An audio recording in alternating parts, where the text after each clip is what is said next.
Over the last few years, several unfortunate instances have occurred causing torment and destruction in our society.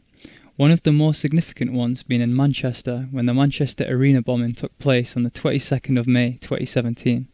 It was reported that over 19 deaths occurred and approximately 1,017 people were injured. Popular venues and monuments become more vulnerable as the nature of these attacks target less secure, busy public areas, giving attackers more opportunities due to them having minimal security measures. For events such as these to be minimised, it is key for engineers to constantly be researching in this field to help increase security measures in crowded public areas. This is why we aim to build a concealed security system which can detect large loss-of-life ferrous weapons up to 2 meters away. The system will be used in high-throughput areas such as shopping centres without disrupting the flow of the public. To complement this, a vision tracking system, prompted by the metal detector, identifies and tracks the individual in possession of the loss-of-life weapon. The system can be broken down into the following subsystems. The orange box represents the signal generator development, which focuses on the type of signal being sent to the coil. The green box represents the coil arrangement chosen for the metal detector.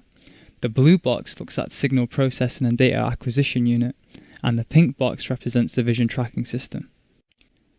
In the metal detector, the transmit coil is driven by an alternating current source to generate a magnetic field. The magnetic field interacts with the receive coil and a voltage EMF is generated in the receive coil. If a metal object is present, the magnetic field couples with the metal object and an additional magnetic field is generated around the metal object. The additional magnetic field is also detected by the receive coil. If the signal being detected from the transmit coil is too large, it dominates the small signal being received from the metal object.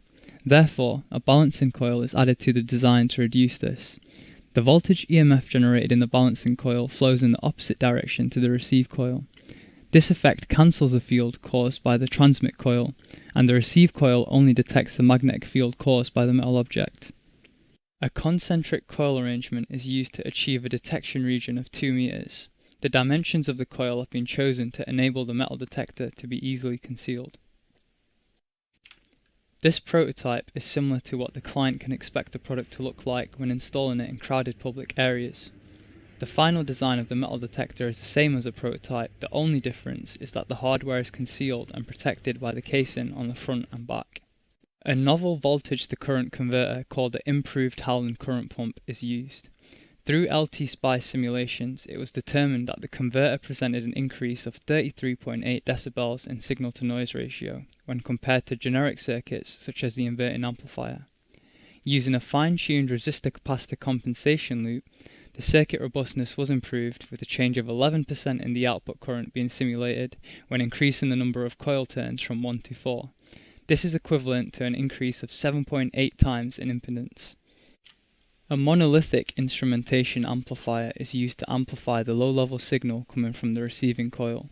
By conducting simulations on LT-SPICE, the AD8429 presented low output noise and a good signal-to-noise ratio at higher gains for an operational bandwidth of 2 kHz. Once a threat is present in the metal detector, a signal is sent from the receive coil via the signal processing and data acquisition unit to the computer vision system. The computer vision problem is split in 2 parts, with detection defining a region that contains one person, and tracking being the act of assigning the same arbitrary ID to a person. The best algorithm used for detection was the YOLO v5 convolutional neural network. After thorough evaluation of alternatives showing an improvement from 36.2% to 85.8% in recall. For tracking, a deep sort algorithm was integrated with YOLO. There were further modifications to facilitate the use of an external interrupt that would come from the metal detector being triggered. Remapping the Python Control-C interrupt ISR, a flag is set that is checked each detection loop.